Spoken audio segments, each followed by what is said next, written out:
Ang mga ninuno ni Jesus. Ito ang talaan ng mga ninuno ni Hesukristo na mula sa angkan ni David.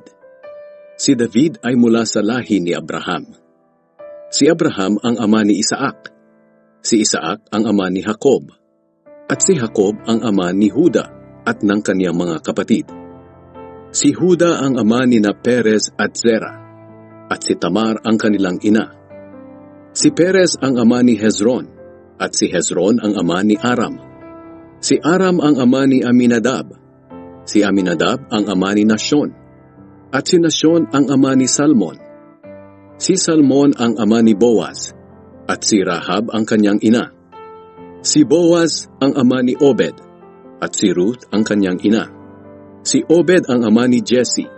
At si Jesse ang ama ni Haring David. Si Haring David ang ama ni Solomon. Ang ina niya ay ang dating asawa ni Uriah. Si Solomon ang ama ni Rehoboam. Si Rehoboam ang ama ni Abiha. At si Abiha ang ama ni Asa. Si Asa ang ama ni Jehoshaphat. Si Jehoshaphat ang ama ni Joram. At si Joram ang ama ni Uzziah. Si Uzziah ang ama ni Jotam. Si Jotam ang ama ni Ahaz. At si Ahaz ang ama ni Hezekiah. Si Hezekiah ang ama ni Manase. Si Manase ang ama ni Amos. Si Amos ang ama ni Josiah. At si Josiah ang ama ni Jeconiah at ng kanyang mga kapatid. Sa panahong ito binihag ang mga Israelita at dinala sa Babylonia. Ito naman ang talaan ng mga ninuno ni Jesus matapos ang pagkabihag ng mga Israelita sa Babylonia. Si Jeconiah ang ama ni Shealtiel. Si Shealtiel ang ama ni Zerubabel. At si Zerubabel ang ama ni Abiud. Si Abiud ang ama ni Eliakim. Si Eliakim ang ama ni Azor. At si Azor ang ama ni Zadok.